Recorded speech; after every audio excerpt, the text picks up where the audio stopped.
c'est de promouvoir l'augmentation du commerce et des investissements entre les Vous États-Unis voulez et parler l'Afrique. maintenant des objectifs? Il y en a 3. Ils sont importants. Partout, vous verrez, il y a ces 3 objectifs. Ok. Numéro 1, c'est promouvoir l'augmentation du commerce et des investissements entre les États-Unis et les pays africains au Sud-Sahara. Donc, ce n'est pas les pays de l'Afrique du Nord, c'est tous les Sud-Sahara. Ok. Numéro 2, c'est promouvoir le développement économique et les réformes en Afrique subsaharienne.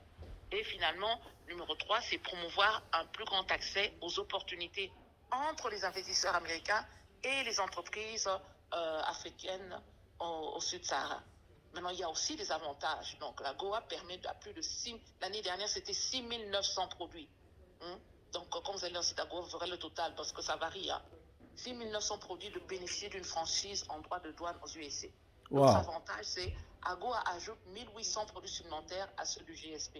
GSP, c'est Generalized Specificity Preferences, y compris des produits sensibles à l'importation non éligibles au GSP. Et puis, il y a l'exemple d'articles inéligibles au GSP et qui peuvent entrer en franchise en droit de douane sous AGOA si fabriqués dans un pays subsaharien, d'Afrique subsaharienne. Donc, il y a les vêtements, les produits textiles, les produits alimentaires, les montres, les articles électroniques, articles en acier, des chaussures, des sacs à main, des bagages, des gants de travail, des vêtements cuir, certains pays, certains produits semi-manufacturés et manufacturés. Donc, tout ça, c'est dans le cadre de la formation. Ah, il faut former. Donc, en conclusion, ce que je veux dire, il y a 13 points en conclusion que je dirais rapidement. C'est choisissez le produit que le marché désire. Numéro 2, assurez-vous que le produit est admissible aux États-Unis à partir de votre pays. Okay. Numéro 3, savoir si le produit a des restrictions à l'importation telles que les traitements de quarantaine. Numéro 4, découvrez les spécifications et les normes de qualité de votre produit pour le marché cible. Numéro 5, savoir comment le marché fonctionne pour ce produit. Numéro 6, assurez-vous que vous pouvez répondre aux spécifications du produit et des normes de qualité dont la production post-récolte, l'emballage, le traitement, l'expédition et la distribution. Numéro 7, assurez-vous de respecter toutes les règles BPA, donc sur les règles spécifiques et BPF, l'étiquetage, les marques, les unités de distribution. Et numéro 8, assurez-vous que les systèmes de transport et logistique sont disponibles dans votre pays pour expédier vos produits de façon régulière. Numéro 9, trouvez un agent commercial ou un client importateur aux USA, aux États-Unis. Numéro 10, choisir un bon transitaire dans votre pays. Numéro 11, choisir un bon déclarant en douane aux USA. Numéro 12, faire une expédition d'essai pour s'assurer que tout est en place. Et finalement, il faut avoir une présence sur le marché. Donc, en bref, quand vous connaissez au moins comment travailler ces 12 conditions-là, vous avez un marché. Maintenant, le plus grand problème que plusieurs pays ont, c'est que quand on leur fait une demande, ils doivent assurer la production. J'ai besoin de 1000 corosol, par exemple, donc 50 hectares de corosol pour 6 mois, ou par mois, j'ai besoin de 10 hectares. Il faut savoir assurer. Il faut savoir assurer. On vous demande, je voudrais pour ce modèle-là de vêtements, des robes en tissu africain ou en raffia, j'en voudrais 200 par mois. Il faut savoir assurer. Dès que vous ne remplissez pas les conditions, vous perdez le marché. Oh, vous parlez de l'approvisionnement. De la production. La production et l'approvisionnement, vous devez être sûr. Oui, c'est le plus grand problème africain. Africain, voilà, qu'on constate. Donc, ils vont produire pendant peut-être 1 mois, 2 mois, et après, ils ne sont plus à mesure de fournir davantage. Voilà, vous voyez, comme des pays comme les nôtres, vous voyez déjà là, on est au mois de janvier, ils n'ont toujours pas de gouvernement. Vous passez par qui? Qu'est-ce qui se passe? Vous comprenez? Ici, ils ont leurs problèmes, mais ça continue. Je viens d'avoir un webinaire de 4 jours, US Commercial. Ah, même s'ils ont des problèmes entre les présidents, tout ça, mais le pays fonctionne. Ça n'a rien à voir, ça n'a rien à voir. Les affaires continuent. On peut déjà commencer à faire le groupe AGOA RDC. Il y a une brochure AGOA RDC qui doit être faite. Je prends par exemple l'exemple de la brochure Kenya qui est très très bien faite. On doit faire cette brochure-là. Il y a un travail du côté congolais qui doit être fait. C'est pas que l'AGOA fait le travail, vous êtes éligible et font le travail. Non, non, non, non. Il y a un travail du côté congolais. Et tous les 2 ans, on donne stratégie nationale AGOA est faite. Vous l'appelez comme vous voulez, mais c'est souvent le ministère de commerce et d'investissement et d'industrie qui chapeaute ce document-là. C'est un travail qui doit être fait. Nous n'avons pas encore de brochures qui expliquent on n'en a tout. même pas. Donc moi, je me débrouille déjà à faire parce que si jamais ils acceptent notre participation, ils devront accepter notre participation de la GOA. Quand ils font entrer, n'envoyez pas quelqu'un qui ne sait pas comment on écrit à une autorité américaine, qui ne sait pas comment on écrit en anglais, qui ne sait pas écrire en business letter, qui ne sait pas comment s'exprimer, qui utilise juste son titre pour chercher des interprètes et des trucs. Envoyez des gens qui savent parler, s'exprimer en anglais. Même en français potable. On a souvent des problèmes, des gens qui ont des lacunes. On veut des gens qui sont skillful, qui ont des compétences linguistiques, managériales et diplomatiques aussi. Je m'excuse. C'est très très important. Souvent, on est brimé parce qu'on nous envoie des gens incompétents. La GOA n'est pas une blague. Depuis 2000, il y a des pays pour lesquels ça marche et je ne vois pas comment le RDC va échouer avec tout le potentiel qu'on a là-bas. Dans le pétrole, on en a, dans les minéraux, on a, dans la main-d'œuvre, on a pour l'agriculture, les produits, on en a bébo. Donc, ce pays-là ne peut pas échouer. Que les politiciens se mettent ensemble, qui décident qui ils vont mandater, et nous, on demande, nous, la diaspora américaine, puisqu'on a fait le plaidoyer depuis 2011, d'en faire partie. On demande, parce que c'est nous ici qu'on écoute. On n'écoute pas seulement qu'un président a signé un travail qui se fait derrière. Il y a un travail qui se fait derrière. Notre avis compte. Vous dites que non seulement le président a le droit de demander, mais aussi il y a un travail qui doit suivre. Et ça, c'est là où la diaspora congolaise des États-Unis doit intervenir. Parce que quand ils ont les sessions, là, quand ils écoutent les gens, ils écoutent là, ce que aussi la diaspora dit ici. C'est très important de soigner aussi l'image. Quand vous envoyez quelqu'un, quand Yuma, dès que le congressman là va ouvrir le dossier, il tape son nom, il voit déjà qu'il a des problèmes. Je n'ai rien contre lui personnellement, mais c'est un problème qu'on a. Okay. Ce n'est pas une personne qui pourra bien nous représenter ici, même là-bas, recevoir les gens là-bas. Parce qu'on a un dossier, ces gens-là, mais on ne peut pas te recevoir par ces gens-là ils sont déjà renseignés sur toi. Les entrepreneurs, vous allez envoyer, n'envoyez pas vos gens, envoyez des gens qui en valent la peine. Moi, je cible la population la plus défavorisée, les jeunes, les femmes, par exemple dans l'entrepreneuriat agricole, dans les PME des entrepreneurs. Il faut dans l'agripreneurship ou les autres entrepreneuriats qu'on puisse favoriser ces gens. Si toi, tu es capable d'exporter ton thé, ton café, tu as payé la douane, peut-être déjà à un autre niveau. Alors laissez la place à ces gens-là. Les jeunes, au lieu d'aller tout le temps suivre les politiciens pour qu'on lui donne 1000 francs, de fonds, vous mettre 10 ou 20 avec une bonne formation. Vous mettez vos produits chaque mois parce que vous serez ceux, vraiment à la tâche, vous êtes là. Tandis que quelqu'un qui a beaucoup d'argent, quand tu vas le demander, là, s'il ne veut pas remplir les conditions, c'est là où on a des lacunes. Il faut être sûr que les gens que vous mettrez dans l'équipe seront à même de respecter non seulement les normes, mais respecter aussi la production. Il faut être conforme partout et suivre. Madame, je dois vous poser cette question pour que ceux qui nous suivent soient aussi édifiés. Oui. À partir du Congo, les entrepreneurs dont vous faites allusion, ce sont ceux-là qui sont avec Albert Yuma ou tout Congolais qui pourrait produire, qui pourrait respecter les 12 points que vous venez de citer là, peut aussi faire partie de AGOA. Et comment il pourra se connecter sur AGOA ici pour qu'il puisse exporter ces histoires? Comment ça se passe? Est-ce il faut passer par la FEC ou bien il y a le ministère du Commerce a déjà une organisation où le président doit créer une agence AGOA RDC où les gens doivent se référer pour vendre leurs produits à l'extérieur? Vous voyez, monsieur Moubenga, ce qui est dommage, c'est que dans notre pays, la communication n'est pas facile avec les gens et ça va se tourner contre eux. Ici, tu peux facilement appeler un bureau d'un ministre ici et on te répond, tu as les réponses. Là-bas, c'est comme si c'était un mur. Qui ne s'imaginent pas qu'ils vont mettre n'importe quoi à la GOA. Là-bas, on va sélectionner, il y aura des séminaires, il y aura des formations. Ce sera aussi organisé par l'USAID qui s'engage également avec des partenaires à travers l'Afrique pour approfondir l'intégration économique et régionale. C'est l'USAID quand vous avez un Trade and Hub Investment Trade and Investment Hub, donc Trade c'est le commerce et l'investissement, le hub commercial là, qui se charge de cette formation-là avec le pays. Mais comme on n'en a pas un, on va dépendre. Donc, à travers l'ambassade des États-Unis, il y aura ces formations-là organisées, c'est avec le Conseil économique, mais il est important que le président mandate déjà quelqu'un pour faire déjà le travail. Maintenant, quand on sélectionnera ces entrepreneurs et les business, il faut d'abord des webinaires. Il doit faire par exemple une sortie officielle.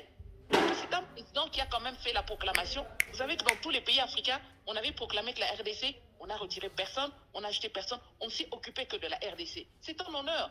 Donc, en honneur d'un président Trump qui a donné légitimité en Afrique, la moindre des choses, c'est que le président Félix Tshisekedi puisse en RDC organiser ou un nombre de forums, ça peut être virtuel, Zoom présentation, où on peut inviter par exemple différentes personnalités, leaders dans le trade ici, dans le commerce ici, ou ceux qui connaissent la Goa. Et les participants et entrepreneurs peuvent être là. On les sélectionnera. Comment ça se passe avec la FEC, moi personnellement je ne sais pas. C'est quand j'ai un webinaire, je dois prendre des informations, c'est là où je vais dans ce site. Je ne sais pas comment ça se passe exactement avec eux. Je vois beaucoup de Libanais et des Indiens dans cette structure, donc je ne comprends pas trop comment ça se passe. Je savais comment ça se passait à l'époque où Papa Mbemba était le patron des entrepreneurs, mais vraiment avec lui, je n'ai jamais compris. Et quand tu veux l'approcher, c'est une personne qu'on ne sait pas approcher. Je ne mets pas le couteau dans la plaie, mais vraiment c'est un problème. Surtout quand on est finalement éligible après 11 ans. Donc, autant, étant donné que le président est celui qui l'avait conduit, je sais que M. Guma n'a rien à voir avec ça. Il avait fait un travail avec une équipe. Avec cette équipe-là, on voit comment on va évoluer. C'est pas trop tard. Quand il y a aussi quelques problèmes ici, après le 20, ça s'éclaircira. Nous, on continue à travailler. On travaille. Donc, il faudra sensibiliser la population. AGOA, c'est quoi? Avec des documents qu'on présente et tout, donc sur un grand écran, ils ont ça. On prépare la brochure AGOA RDC, c'est important. Et de partir de ce document, s'ils vont vendre, si ce sera gratuit, parce que si USAID sont sponsors, au Feed the Future, toutes ces organisations-là qui sponsorent, donc USAID est partenaire, on peut trouver aussi d'autres sponsors, on peut facilement donner gratuitement à certains, ou en ligne, une fois qu'on a la brochure AGOA RDC, ça peut être disponible aux entrepreneurs. Mais il y a une structure, quelqu'un doit connaître le commerce, quelqu'un doit être familier avec la douane, comment on expédie une marchandise, c'est pas un novice qui vient comme ça. Mais pour former, par exemple, moi j'ai mes 200 hectares, mais ce sont mes jeunes à qui je donne du travail. Ces structures-là vont créer de l'emploi, vont aider les familles défavorisées.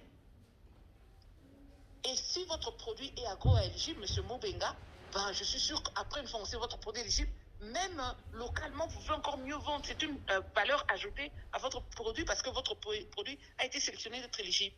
Ouais. Il y a des fois que quand on lui demande, je voudrais que c'est 200 hectares de thé corosol. Tu sais que là-bas, à Agua, on aime ces produits-là aux États-Unis. Ces avocats et tout ça. Donc les mangues là, séchées de cette entreprise. Il faut voir comment les Ouest-Africains vendent leur beurre de karité. Bien emballé, tous les jus d'ananas du Kenya, bien emballés. Et tout est là parce qu'ils ont été formés.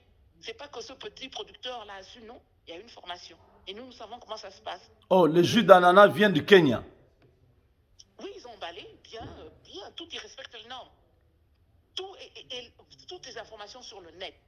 Notre brochure AGOA de la RDC devra être mise dans le net.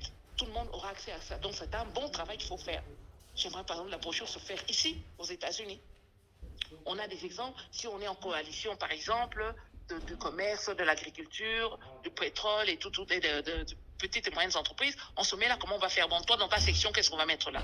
Nos chiffres sont déplorables, souvent nos chiffres ne sont pas super, donc il faudra améliorer. On doit améliorer dans tout, comment on présente un travail, comment nos chiffres sont, nos exportations doivent augmenter. Parce qu'on vous regardez dans le rapport AGOA, le graphique là, quelque part on était en hausse, qu'est-ce qui s'est passé? Maintenant on a encore plus de gens, donc on a plus de main-d'œuvre, on a plus de produits agricoles. Si on a moins dans le pétrole à cause de la diversification économique, on peut augmenter par des objets d'art. On a parmi les meilleurs objets d'art. J'ai un Kenyan là où j'habite ici, il faut voir son magasin d'objets d'art. Ça vient de Kenya, ça passe sous la Goa. Les raffias bien faits, il a même un restaurant, il a mis sous les lampes là, il a mis son raffia. Mais bien fait, trop bien fait. Il vend ça aussi dans son magasin. Des girafes, non, je vis dans une vie touristique, même pendant la crise pandémique qu'on a ici, ce monsieur vend. Parce qu'ils sont intéressés, ils savent comment présenter ça. Ce sont des exemples. Je n'ai jamais entendu qu'un Congolais aux États-Unis qui a un magasin d'objets d'art. Lui, il en a. Rempli de la porte jusqu'au fond. Et des prix assez spéciaux pour Madame, l'endroit où je suis. on est à la fin. Vous avez un dernier mot à l'endroit du chef de l'État, en 2 secondes, vraiment, pour que le message soit bien cristallisé. Donc, Votre Excellence, Monsieur le Président de la République, Félix Tshisekedi, je vous félicite d'abord et vous remercie pour avoir fait la demande pour la réinsertion de la RDC à la Goa. Ce n'était pas un combat facile, mais vous avez écouté et vous avez appliqué. L'unique fois où vous avez écouté est directement avant la fin de l'année, le président Trump a signé. Mais comme vous l'avez dit dans votre discours, Kissa Lamé Banda, le travail doit commencer. Nous, c'est parce qu'on a cru à la Goa qu'on s'y met. Personne ne nous paye, personne ne nous donne quelque chose. Il y a une équipe qui peut vous aider ici. Mettez la bonne personne à la place qu'il faut. Ça n'a rien à voir avec vos politiques. À Goa, c'est un agrément entre État et État, mais c'est pour l'exemption de la taxe douanière. Pour aider les populations à exporter les produits congolais. Là où il y a une ouverture qui peut se faire, faciliter la tâche. Donner l'opportunité aux gens qu'il faut et pas aux gens qui veulent. J'ai entendu que les gens se bousculent là pour la Goa. Non, à Goa, il n'y a pas de corruption, il n'y a pas de l'argent de la Goa. C'est faire venir des produits bénéficiaires de la Goa. Donc vraiment, mettez l'équipe en place, contactez-nous. Nous ici, on parle entre nous comment on va le faire. On a des exemples, les Nigériens sont très bien organisés et les autres pays, ils nous servent d'exemple. Il n'y a rien à inventer à la Goa. Tout est déjà fait. Mais par pays, il y a une certaine spécificité. L'avantage qu'on peut tirer dans le secteur pour diversifier l'économie, dans la diversification économique, on a un grand secteur, c'est l'agricole. C'est là où on peut être. On a nos artisanats. On est meilleur que beaucoup de pays africains. En fait, pour moi, la RDC est meilleure en tout. Dans la main-d'œuvre, tout le monde veut notre main-d'œuvre. Tout le monde veut de nos produits. Tout le monde veut même de notre pays. Hein? Que tout pousse là-bas, qu'ils viennent même prendre ça. Alors, monsieur le Président, il faut vraiment qu'on profite de la Goa. Merci. Merci beaucoup, Madame Chantal. On aura l'occasion, s'il y a des questions, s'il y a encore un besoin, nous n'hésiterons pas de revenir vers vous. Donc, je vous remercie surtout pour ce projet qui est un catalyseur de la croissance économique dans le pays. Très, très important. Merci beaucoup. Au revoir. Au revoir. Chers amis, ainsi se termine ce numéro sur AGOA avec Madame Chantal Bayokissa qui a démontré, qui nous a parlé des objectifs, qui nous a parlé des avantages, qui nous a parlé de la petite histoire sur comment AGOA a commencé, jusqu'où AGOA va aller. C'est en 2000 et nous allons en 2025, ça va s'arrêter. C'est un avantage pour les pays subsahariens qui n'ont pas assez, dont l'économie est encore très faible, que les États-Unis a souhaité encourager en éliminant ou en donnant les exonérations sur les droits de douane, ainsi permettre à ce que les marchés africains de l'Afrique subsaharienne puissent inonder les marchés américains. Chers amis, nous avons beaucoup à faire avec notre gouvernement. Nous demandons au président, selon la recommandation de Mme Chantal, de pouvoir très vite appointer, c'est-à-dire nommer quelqu'un qui doit s'occuper de AGOA, RDC, ici aux États-Unis, surtout que ce soit quelqu'un qui a vécu aux États-Unis, qui connaît AGOA, qui connaît comment ça fonctionne, quelqu'un qui est là-dedans, ça pourra aider à ce que nous puissions maximiser cette année parce qu'il ne faut pas perdre le temps, il reste 4 ans. Il faut que nous puissions aussi bénéficier de AGOA. Il faut que les formations soient données sur le plan national pour que les entrepreneurs, beaucoup de gens, les agriculteurs, les gens puissent produire et que le marché des investissements ici aux États-Unis soit ouvert vers nos compatriotes. Donc voilà, nous allons y revenir. Si vous avez des questions, si vous voulez que Mme Chantal revienne encore, nous l'aurons prochainement dans nos émissions. Avec Dieu, nous vaincrons.